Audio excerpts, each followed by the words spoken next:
Hello everyone, Hyper here, and welcome to my Outlaw Rogue review. If you watched the Havoc Demon Hunter one, you already know the drill. We'll go over spells that were added, removed, or reworked in a major way. And then at the end, I will also show you a few talent builds that I've been using to test this spec, and give you my general idea and impression of how the spec works. So Outlaw Rogue didn't really have too many abilities removed from its toolkit. Most of them were just changed or renamed. But the ones that were removed are Bribe, which didn't really see much use. And then in the talent section, we saw Anticipation removed, which increased our combo point cap to 10, but finishing moves still only used up to 5. The second talent that is gone is Death from Above, and let's be honest, no one is sad to see this being removed from Outlaw Rogue. And then the third one is Parlay, which just changed our blind to kind of an improved version, but in reality, it didn't really see much use either. In our utility row, we saw Grappling Hook being removed and added as a baseline ability, which is a really nice change for Outlaw Rogue. And then we also see Cannonball Barrage being removed. Some major changes to abilities. Here I will go over pretty much everything that's changed either mechanically or it's just been renamed. I won't go over abilities that have just been rescaled because of the attack power change. So first of all, Saber Slash was changed back to Sinister Strike, and Run Through was renamed to Dispatch. So those are just cosmetic and I guess class fantasy changes. Nothing significant there. One of the biggest changes to Outlaw Rogue was to Blade Flurry. And this ability previously you were just able to toggle it on or off, and you were able to cleave, but it did punish you by reducing your energy regeneration. The way it works in battle for Azeroth is that your cleave damage was changed from 30 to 45%, and they removed the energy regen reduction. However, the spell now has been changed to only last 12 seconds instead of indefinitely, so where you would toggle it on or off. And now it has a 25-second cooldown, and it also holds up to 2 charges. So you have these 12-second burst windows, or later, as I'll explain the talents, if you talent into the longer Blade Flurry, you'll have 15-second burst windows, basically on a 25-second cooldown.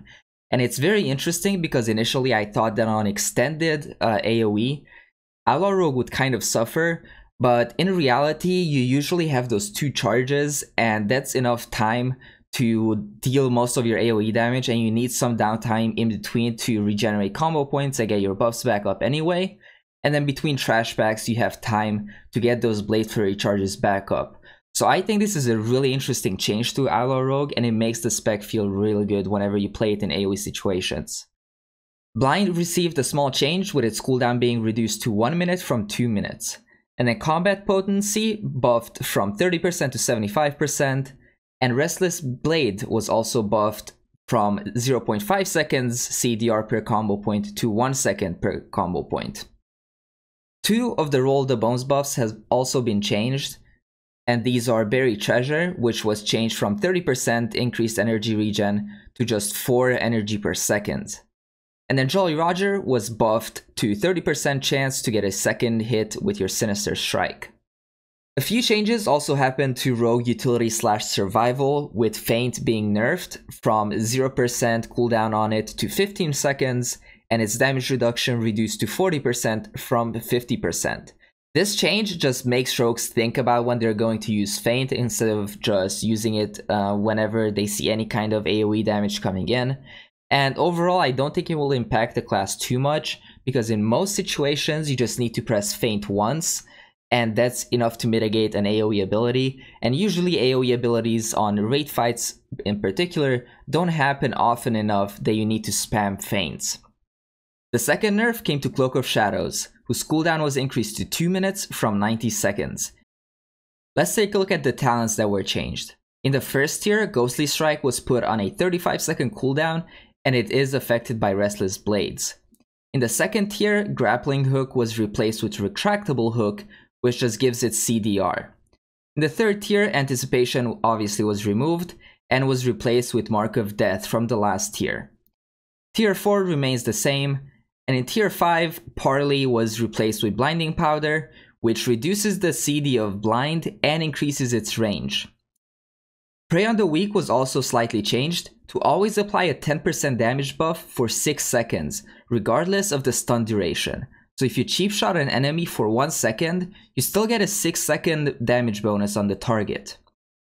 One odd thing with Prey on the Weak is that it does not affect Blade Flurry Cleave the same way Ghostly Strike does. So if you don't know Ghostly Strike, whenever you put this debuff on the target and then you cleave with Blade Flurry, all of the targets around you that you're cleaving to take more damage if you're hitting the primary target. But this interaction does not happen with Prey on the Weak, which is very interesting because they are essentially the same thing. In Tier 6, with the removal of Cannonball Barrage, we saw the addition of Loaded Dice, and this is an artifact ability from Legion, which makes your Roll the Bones less RNG.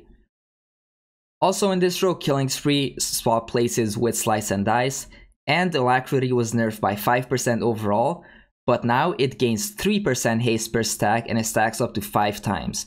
So essentially, it stacks up much quicker than it did before, but you don't get as much overall haste as you did.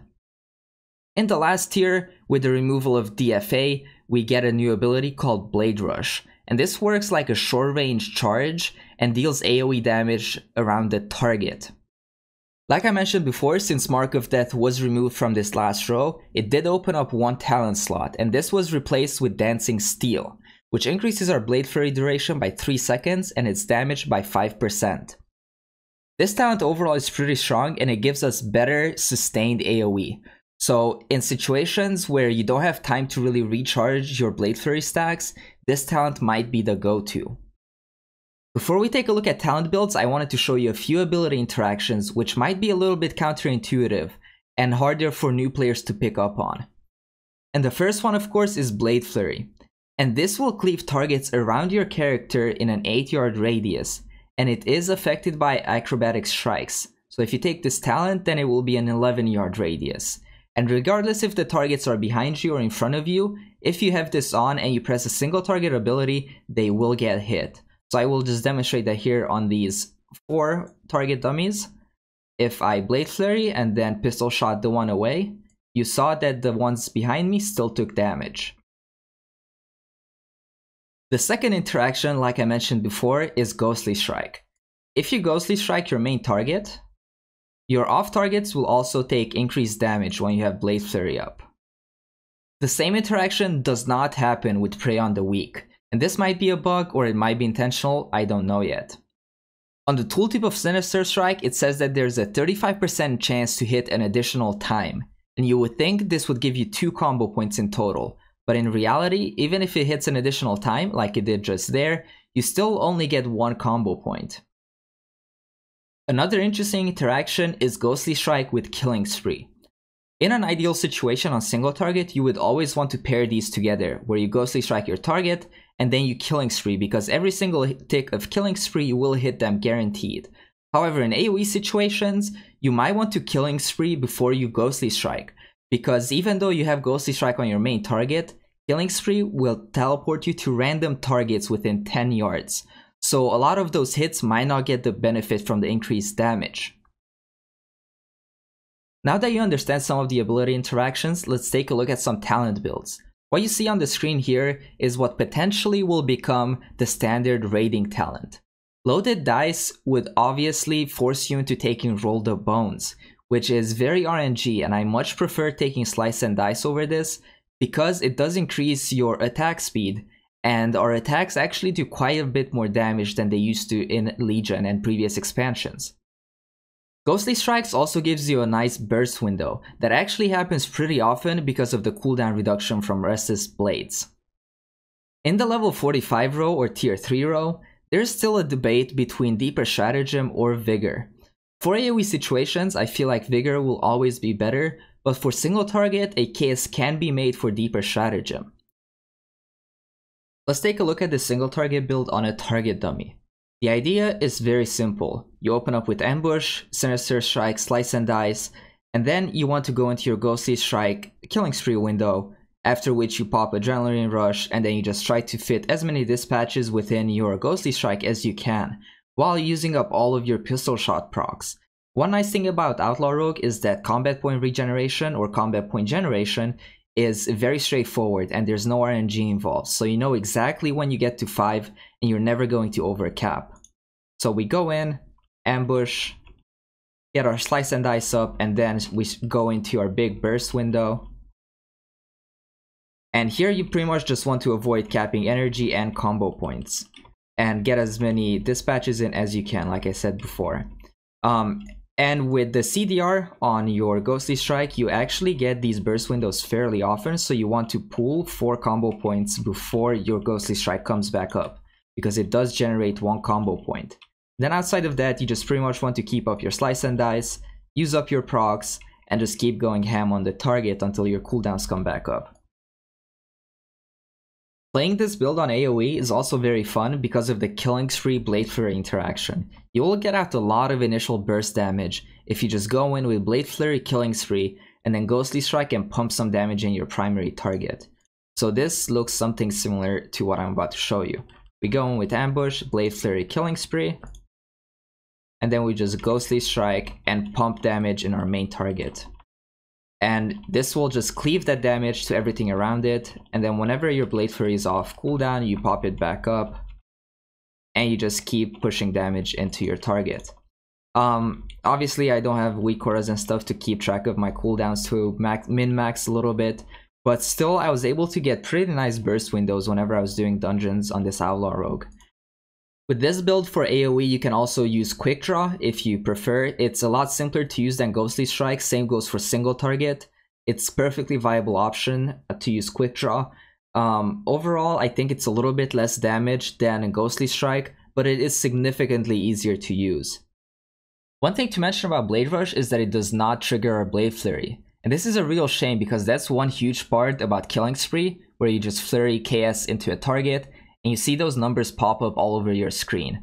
But with Blade Rush, you just deal damage to your main target, and then if you have Blade Flurry active, you also deal 100% of the damage to the nearby targets.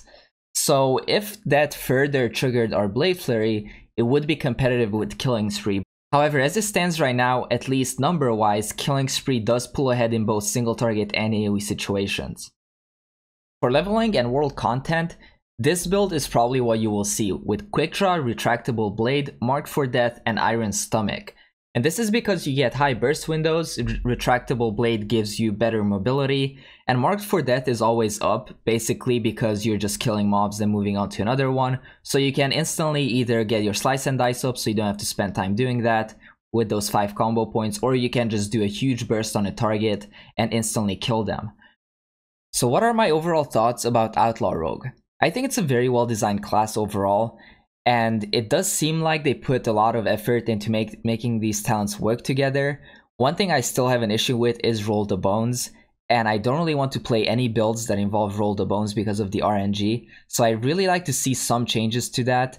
They already changed it to where it's basically impossible to roll a 3 or 4 buff. Out of hundreds of rolls, I only saw 2 maximum, but usually just 1. Also, it does seem like Blade Rush needs some sort of tuning because it seems like it should be the obvious choice when it comes to AoE, but the numbers just aren't there whenever you press the button. For single target, this spec feels a lot like Cataclysm Rogue to play, but with a few improvements through Killing Spree, obviously the removal of your dot, and then now you get pistol shots, so you have a proc that you have to react to sometimes. Your combo point generation is very, very predictable. Even if you take the pistol shot increasing talent, then you gain 2 combo points whenever you get that proc, but you're still able to tell exactly how many combo points you will have. You will never overcap, which is an issue I have both on Assassination and Subtlety Rogue. In dungeons, you have really good burst AoE. On single target, you have pretty decent sustained damage with a nice burst at the start. And in outdoor content with Marked for Death, you're able to take down targets quickly, and you're also able to AoE them quickly if you take Killing Spree because you just have that constant burst. As far as soloing mobs and survival, Outlaw Rogue is still Outlaw Rogue. You don't really have that many survival tools, but with Crimson Vial and Riposte, you should be able to take down most things before they kill you. For raiding, historically Rogue has been a very good class because of our utility, and we have 3 talent specs.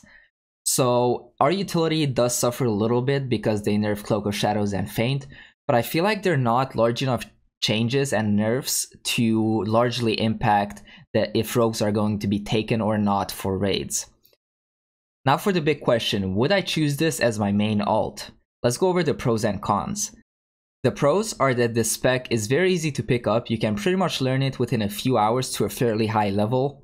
You also have a 1 second locked global cooldown, so you're not really as affected by the GCD changes as some other classes. Another big pro is that Rogue does have 3 DPS specs, so in case one of them doesn't do well, you can always turn to the other ones. So if Outlaw Rogue ends up being a little bit undertuned, then I can still go to sub or assassination for raiding. Another big thing is that Outlaw feels extremely fluid to play in dungeons. And that's another big thing for me. Like I mentioned before, I really like doing Mythic Pluses, so a class being good in Mythic Plus will be important to me. Now for the cons of the spec. Since it is fairly simplistic to play, there is not much room for optimization and min-maxing when it comes to raiding.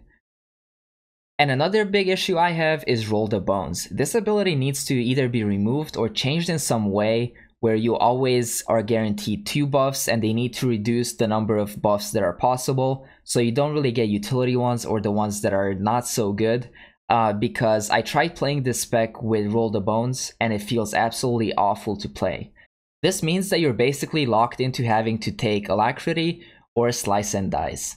Other than that, I don't have other issues with this spec, and it does feel like a strong contender for becoming my main alt going into next expansion, since I did play Rogue throughout Legion as well.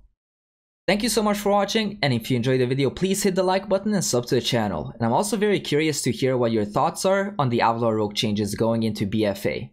Please leave those in the comment section below. I'll see you on the next one.